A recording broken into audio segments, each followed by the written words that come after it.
오늘 하나님께서 우리에게 주시는 말씀은 창세기 15장입니다.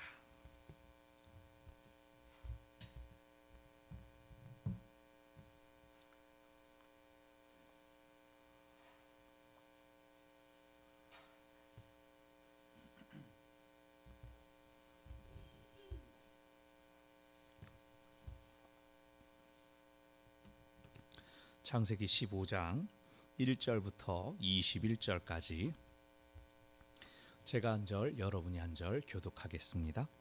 이후에 여호와의 말씀이 환상 중에 아브람에게 임하여 이르시되 아브람아 두려워하지 말라. 나는 네 방패요 너의 지극히 큰 상급이니라.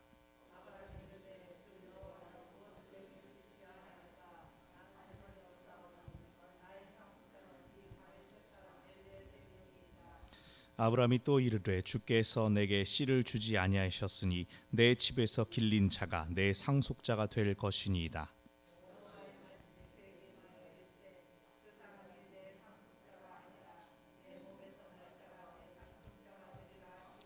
그를 이끌고 밖으로 나가 이르시되 하늘을 우러러 뭇별을 셀 수 있나 보라. 또 그에게 이르시되 네 자손이 이와 같으리라.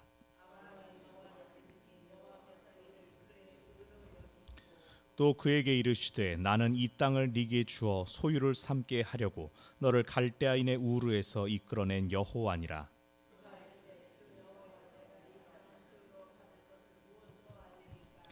여호와께서 그에게 이르시되 나를 위하여 3년 된 암소와 3년 된 암염소와 3년 된 순양과 산비둘기와 집비둘기 새끼를 가져올지니라.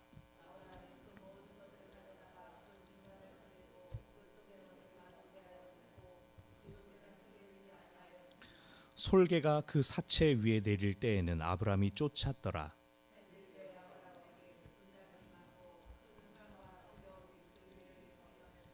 여호와께서 아브람에게 이르시되 너는 반드시 알라. 네 자손이 이방에서 객이 되어 그들을 섬기겠고 그들은 400년 동안 네 자손을 괴롭히리니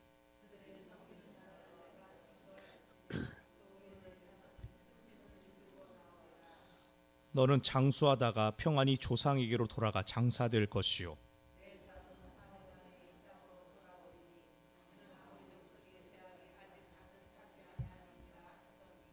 해가 져서 어두울 때에 연기 나는 화로가 보이며 타는 횃불이 쪼갠 고기 사이로 지나더라.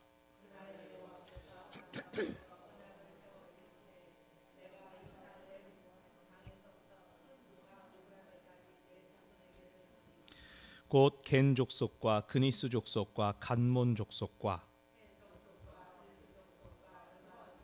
함께 읽습니다. 아모리 족속과 가나안 족속과 기르가스 족속과 여부스 족속의 땅이니라 하셨더라. 아멘. 여러분 번아웃 증후군이라고 들어보셨죠?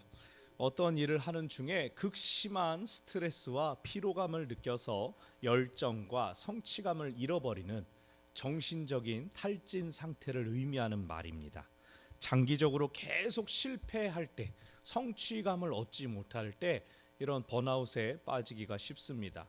정신적인 탈진은 육체적으로도 영향을 끼치는데 그것은 무기력, 피로, 냉소, 회의감 등등으로 나타납니다. 보통은 만성적인 업무 스트레스로 분류되지만 원래 번아웃이라는 단어는 다 타버리다 아닙니까? 일에 과도하게 노력을 쏟아부은 뒤에 오는 후폭풍 같은 탈진 상태입니다. 즉 반복적인 수행에도 이렇다 할 결과를 얻지 못할 때 혹은 과도하게 몰아쳐서 결과를 얻었지만 탈진해버리는 것이 번아웃입니다. 저는 이 번아웃에 빠진 목사님들이 생애 불꽃까지도 번아웃 되는 사례들을 본 적이 있습니다. 제가 고등학교 때 살던 지역에서 1년새 목사님 2분이 돌아가셨어요. 근데 그 2분은 다 교회 건축을 마치신 다음에 그렇게 갑자기 병이 생기고 발견되고 그래서 그렇게 돌아가셔서 안타까움을 더했습니다. 이런저런 것들을 보고 들은 게 많아서 건강관리의 중요성을 제가 늘 기억하며 소소한 삶의 여유를 제가 늘 놓지 않으려고 합니다. 또 제가 죄송한 말씀이지만 그렇게 열심히 하진 않아요. 그냥 성실하게 자리를 잘 지켜나가는 걸 최우선으로 삼으려고 합니다. 우리가 겉으로 보기에 모든 것이 순탄하고 형통한 사람도 그 내면으로 들어가면 속이 골마가고 있을 때가 있습니다. 우리가 남의 사정을 어떻게 다 알 수 있겠습니까? 그래서 겉으로 볼 땐 막 승승장구하니까 야, 저 사람은 진짜 걱정도 없겠다 부러워하고 그랬는데 어떤 일로 그 사람이 순식간에 무너질 수가 있습니다. 오늘 본문은 앞서서 14장에서 큰 승리를 거두었던 위대한 대족장 아브라함이 그 마음 안엔 어떠한 생각이 있었으며 하나님께서 그것을 어떻게 치유하시고 회복시켜 주시는지를 보여줍니다. 말씀 가운데 우리도 위로를 받고 회복되는 은혜가 있기를 바랍니다.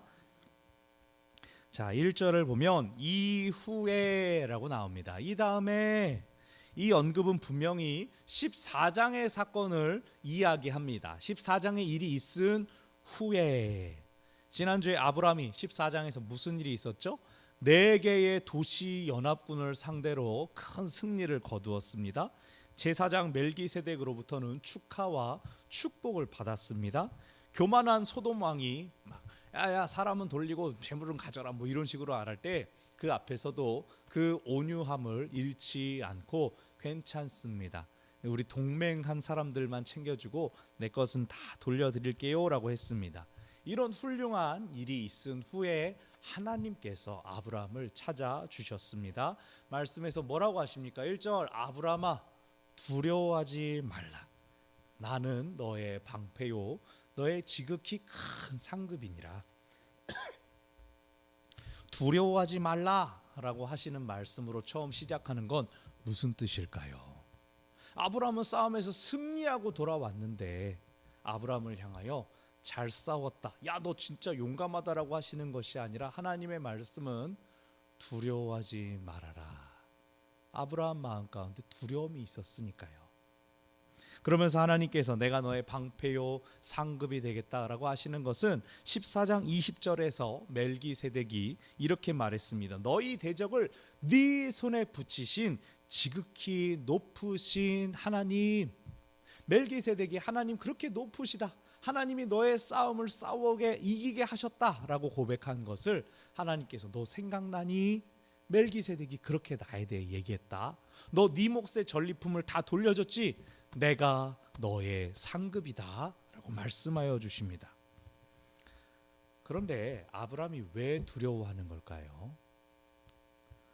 지금 하나님께서 아브라함아 뭐 두려운 거 있어? 걱정 있어? 이렇게 말씀하시는 걸까요? 왜 그렇게 말씀하실까요? 우리 마음에 떠오르는 질문들을 잘 살피면 하나님께서 정말로 우리에게 듣기 원하시는 말씀이 무엇인지를 우리가 알 수 있습니다. 우리 마음에 떠오르는 생각들이 있습니다. 기도하다가 문득문득 아니 왜 내 마음이 이렇게 움직이는 거지? 계속 질문하고 되돌아볼 때 우리도 그렇지 않습니까? 기도하다가 막 말씀이 떠오를 때가 있습니다. 왜 그러지? 왜 그러지? 추적해 나가 보면 하나님께서 내게 사실 이것이 부족함을 혹은 이것이 너무 과함을 알려주시는구나. 자, 그러한 생각으로 우리 2절 3절 보자고요. 아브라함의 두려움과 불만이 이제 터져 나옵니다. 2절 무엇을 내게 주시려 하나이까? 나는 자식이 없사오니 나의 상속자는 이 다메섹 사람 엘리에셀이니이다. 하나님께서 승리를 주셨습니다. 아브라함이 그걸 지금 고백합니다. 아멘. 네, 승리 이기게 해주셨습니다. 근데 나는 뭘 위해 이긴 겁니까? 라고 아브라함이 묻는 겁니다. 무슨 말이에요? 자녀가 없잖아요. 지금 난 자식이 없어요. 하나님이 아브라함아 두려워하지 말아라 그랬더니 난 자식이 없어요. 이렇게 대답을 하는 겁니다. 아브라함이 그것 때문에 자기 두려움과 불안과 염려가 있었던 것이죠. 자녀가 없다는 것은 자신의 재산을 그 많은 것들을 모아도 물려줄 사람이 없습니다. 또 자기가 노년에 지금은 싸워서 이겼지만 이것을 잃게 됐을 때 힘을 잃게 됐을 때 누가 자신을 돌봐준단 말입니까? 자녀가 없는 건 당시에는 재난과도 같았습니다. 저주와도 같았습니다. 그리고 실제로는 아브라함이 나이가 많이 들었죠. 그래서 나이가 많이 든 아브라함이 성취를 이루었는데 허탈한 겁니다. 허망한 겁니다. 내가 이렇게 잘 싸워서 뭐하나. 소고기도 못 먹고 애가 있어야지, 아가 있어야지. 내가 더 얼마나 싸워서 이길 수가 있을까? 내 뒤에 누가 나를 돌봐줄 수 있을까? 그래서 하나님께 이렇게 투정 부리는 겁니다. 이기면 뭐예요? 애도 없는데. 아브라함이 지금 그것 때문에 난 두렵단 말이에요. 그러면서 상속자로 내가 다메섹 사람, 아직 2절입니다. 다메섹 사람 엘리에셀을 내가 마음에 두고 있습니다.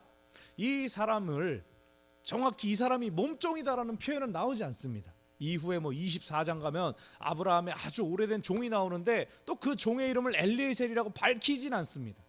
그냥 우리가 추정할 뿐입니다. 오랫동안 집에서 길리운 사람이면 몸종이 아니었을까라고 추정하기로 그가 다메섹 출신의 다메섹에서 온 엘리에셀이라는 사람입니다. 그냥 어쩔 수 없는 거예요. 조카 롯을 마음에 두고 있었는데 재산이 너무 많아져가지고 그를 떠나 보냈잖아요. 그럼 자기 마음에 더 의지할 사람은 없죠. 장차 자신이 세상을 떠날 때가 되면 정말로 힘이 없어지면 그는 이 다메섹 사람 엘리에셀을 자신의 양자로, 자신의 상속자로 지명해야 될 것입니다. 그런데 그런 처지가 비참한 겁니다. 그래서 3절 이제 말합니다.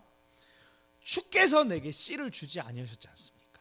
주께서 내게 씨를 주지 아니하셨으니 내 집에서 길린 자가 상속자가 될 것입니다. 어쩔 수 없죠 라고 말합니다.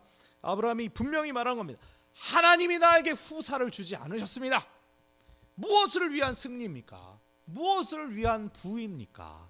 무엇을 위한 땅 그리고 약속입니까? 그런데 하나님께서 4절에서 아니야, 그 사람 아니야. 불임인 그 부부에게 너 몸에서 날 네 씨가 네 후손이 될 거다, 네 상속자가 될 거다라고 말씀하여 주십니다. 그리고 5절에서 아브라함아 밖으로 잠깐 나와봐라. 하늘을 봐라. 무별을 셀 수 있나 보라. 여기 보라가 중요합니다.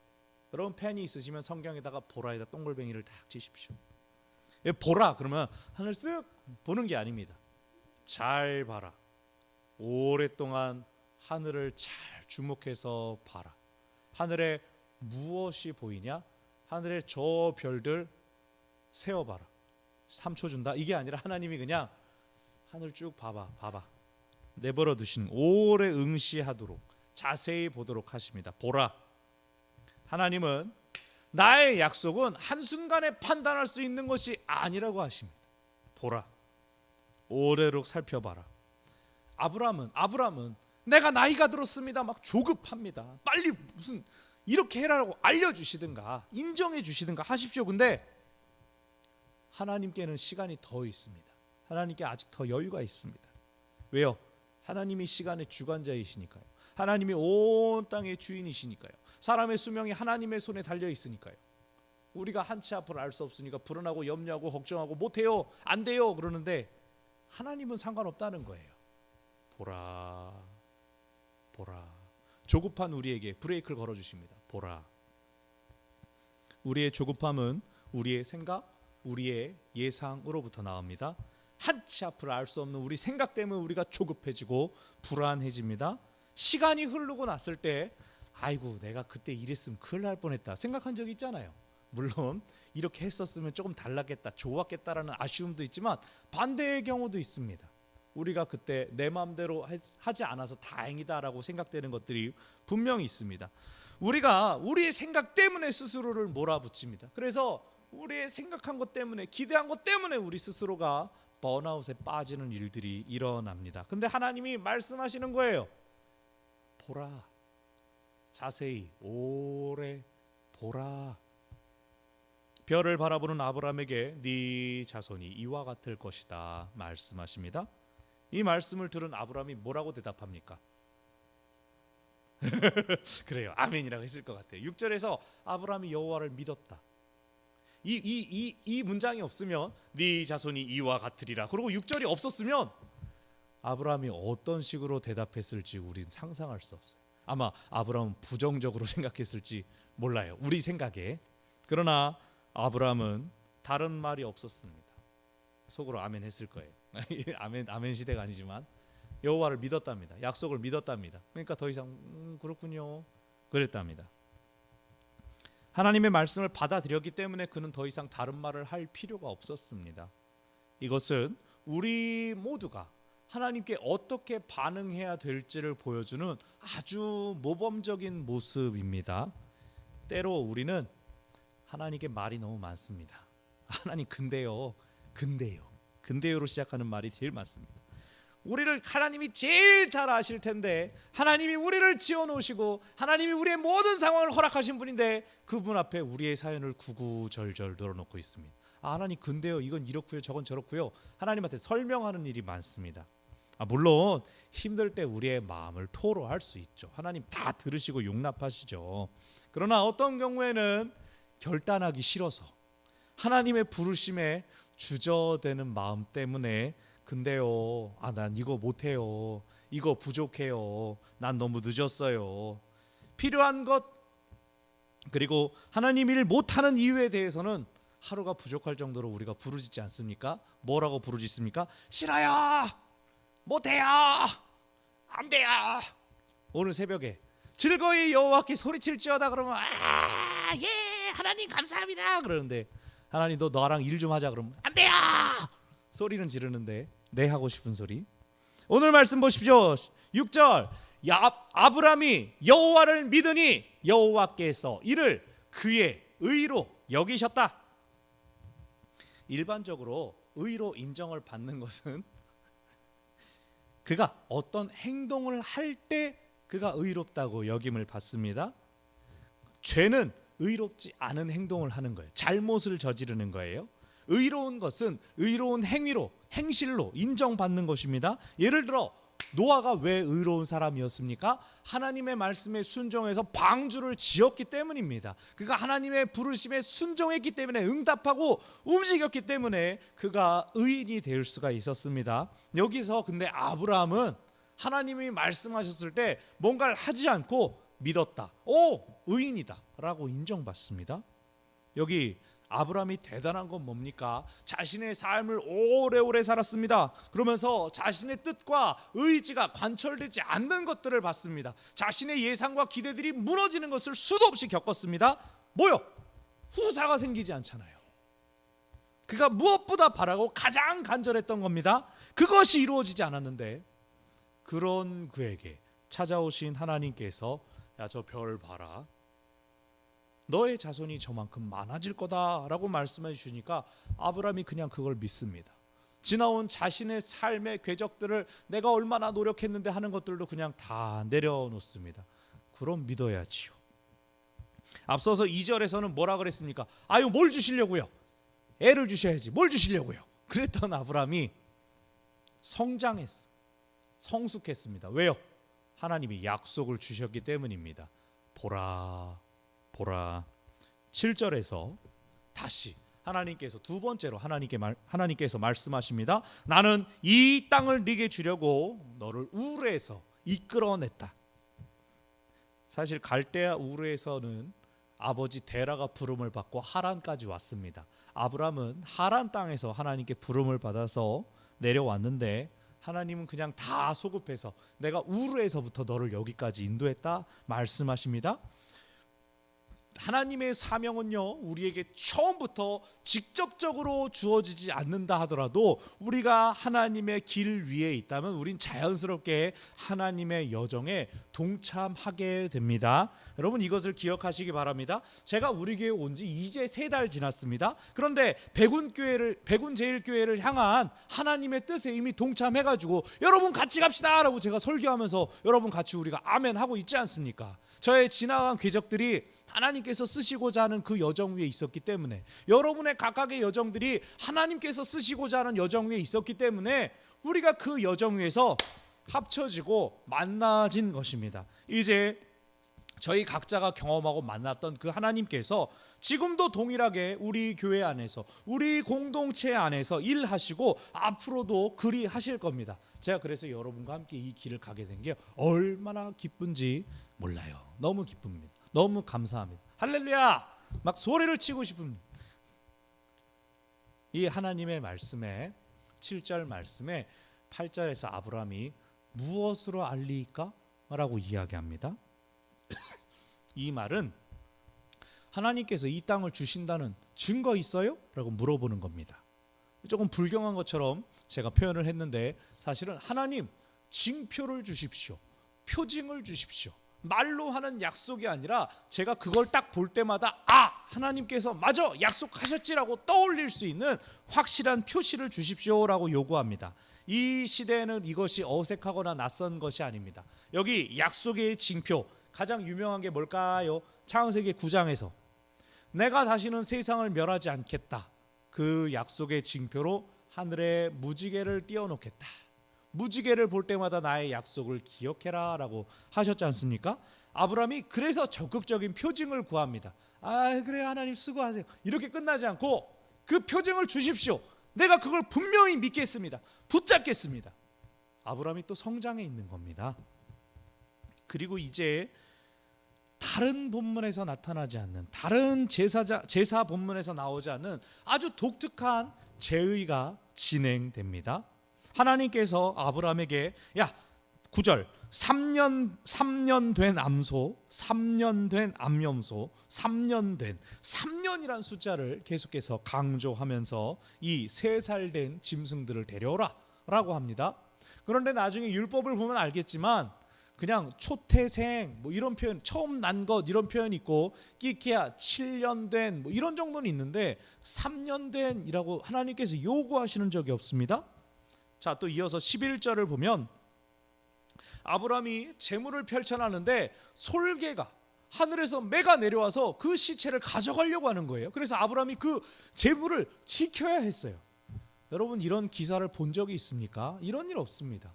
이스라엘이 제사 지낼 때 새들이 막 빙빙 돌면서 한 입만 그런 기사가 없습니다. 그런데 여기 이상한 장면들이 있습니다.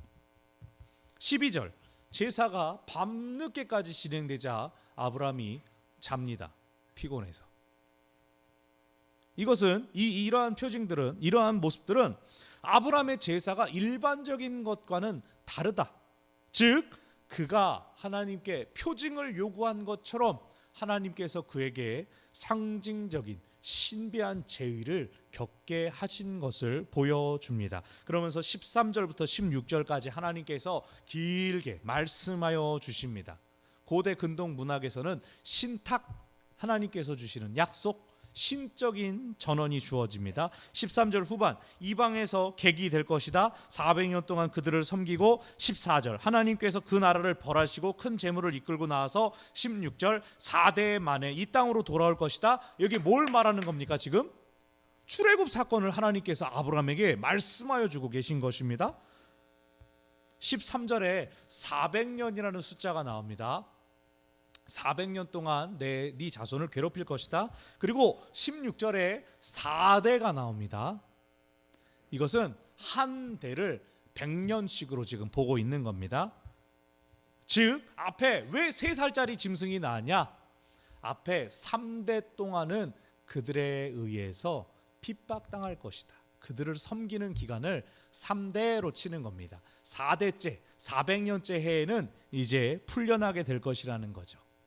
재물을 노리던 솔개는 하나님께 바쳐질 이스라엘을 향한 이민족들의 방해를 의미합니다.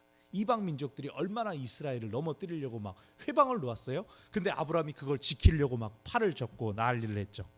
또 아브라함이 잠을 자고 또 흑암이 내렸던 것은 5절에서 무별을 보라라고 하셨던 그 말씀과 연결됩니다. 아브라함이 신탁을 받을 때 마치 비몽사몽 이것이 꿈인가 생신가 그러한 상황이었다는 걸 반영합니다. 그래서 9절부터 11절까지 아브라함이 뜻을 알 수 없는 행위들을 하게 하시고 13절부터 16절까지는 그걸 말씀으로 풀어주신 겁니다. 어쩌면 13절부터 16절은 아브라함의 꿈에 들린 말씀일지도 모릅니다. 이제 17절에서 타는 횃불이 재물 위를 휙 하고 지나가는 게 보입니다. 하나님께서 제사를 받으셨음을 아브라함이 알 수 있습니다. 이를 통하여 언약이 수립됩니다. 계약이 성사된 겁니다. 하나님은 애굽에서 유브라데까지 이 땅을 너의 후손에게 주겠다라고 약속하십니다. 그리고 그 땅은 지금 19절부터 21절까지 등장하는 10개의 족속들이 지금 거주하고 있는 땅입니다. 그것이 이루어지는 것은 400년 후의 일입니다. 근데 아브라함이 또 그것을 믿습니다. 아멘 합니다. 하나님은 자손과 땅을 주실 것입니다. 그리고 아브라함은 그 하나님을 믿는 것으로 언약이 체결되었습니다. 15장의 장 제목은 횃불 언약입니다.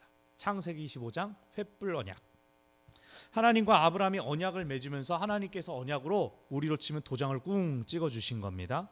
그런데 언약의 내용이 무엇이죠?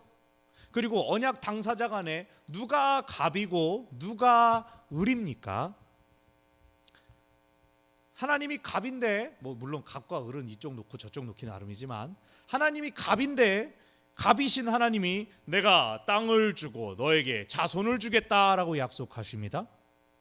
아브라함은 을입니다. 그러면 을은 이에 맞게 뭘 해야 됩니까? 믿으라. 땡. 하나님이 엄청 손해보는 계약 아닙니까? 하나님께 너무 불공정 계약 아닙니까? 그런데 오히려 하나님이 먼저 말씀하셨습니다. 두려워하지 말라. 나는 너의 방패다. 내가 너의 큰 상급이다. 표징을 아브라함이 구할 때 그래 표징을 보여주셨습니다. 그렇게 하시는 이유가 무엇입니까? 처음 세상이 있을 때부터 하나님께서 우리와 언약을 맺기 원하시는 이유는 단 한 가지, 사랑입니다. 사랑. 하나님께서 우리를 사랑하시는 그 사랑 때문에 하나님은 우리를 위해 우리에게 필요한 모든 것들을 다 제공해 주시면서 우리에게는 나를 믿으라, 그것만 요구하십니다. 하나님은 전능하시기에 우리에게 다른 어떤 것을 받으실 필요가 없습니다. 그런데 전능하신 하나님께서 너희가 나를 믿어라, 우리의 믿음을 요구하신다? 아이러니하지 않습니까? 그 믿음 갖다 뭐 하십니까? 그런데 조심스러운 표현이지만 하나님은 우리의 믿음이 없다면, 우리가 하나님을 믿지 않는다면 하나님은 그냥 당신은 아무것도 아니기를 선택하셨습니다.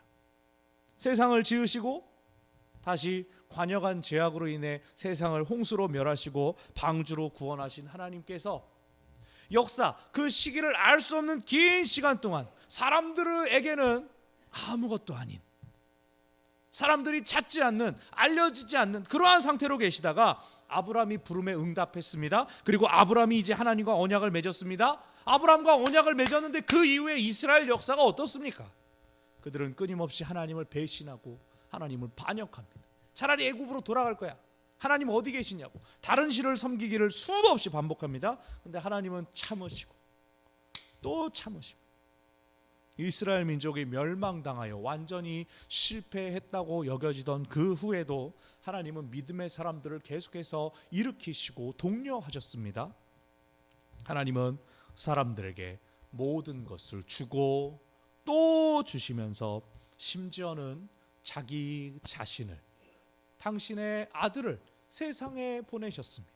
그리고 그 목숨을 사람들을 위해 내어 주셨습니다. 그렇게 사랑하신 결과가 무엇입니까? 오늘 우리입니다. 오늘 우리의 믿음의 고백입니다. 오늘 우리의 믿음을 위해서 하나님께서 그 모든 것들을 다 주셨습니다. 우리와 사랑하기 원하시는 그 하나님의 사랑 때문에 말입니다. 하나님은 오늘 우리를 향하여도 말씀하십니다. 두려워하지 말라. 내가 너의 방패가 되고 내가 너의 큰 상급이 되겠다. 너에게 믿음의 후사를 주겠다. 네가 세상을 이기게 하겠다. 이미 예수님께서 세상을 이기셨습니다. 죽음을 이기셨습니다. 그리고 그 승리를 우리에게도 허락하여 주셨습니다. 때로는 우리 삶의 깊은 잠이, 흑암과 어두움이, 두려움이 임할지라도 하나님이 우리와 함께 하십니다. 하나님께서 우리에게 약속을 주셨습니다. 아브라함에게처럼 땅과 자손은 아닐지라도 하나님은 우리에게 하나님의 소유로 사는, 하나님의 보물로서 사는 복을 허락하여 주셨습니다. 우리는 뭐 하기만 하면 됩니까? 믿기만 하면 됩니다. 우리는 믿기만 하면 됩니다. 말씀을 정리합니다. 자연히 앞으로 나오시고요. 하나님은 승리의 명예, 많은 부를 가진 아브라함이 가장 중요하게 생각하는 것, 자녀가 없다는 것 때문에 번아웃에 빠진 것을 아셨습니다. 그래서 하나님께서 그를 찾아주셨습니다. 놀라운 방식으로 약속을 주시고 그와 언약을 맺으셨습니다. 우리가 지칠 때, 우리가 지친 것을 스스로 알지 못할 때조차 하나님이 우리를 찾아오십니다. 두려워하지 말라, 놀라지 말아라 말씀하시며 우리를 위로하시고 우리에게도 약속을 주십니다. 코로나 기간 때문에 긴 시간 동안 많은 사람들이 지치고 피곤했습니다. 여러분, 회복의 봄이 다가오고 있습니다. 이 좋은 시기에 우리 공동체가 새로이 일어나서 달려갈 힘을 얻기를 바랍니다. 긴 시간 동안 이 자리를 든든하게 지켜왔으니 이제는 이 자리가 채워질 것입니다. 우리에게 주신 이 땅이 공고해지고 우리 믿음의 다음 세대들이 일어날 것입니다. 하나님께서 하실 일을 믿음으로 바라보면서 함께 나아갑시다.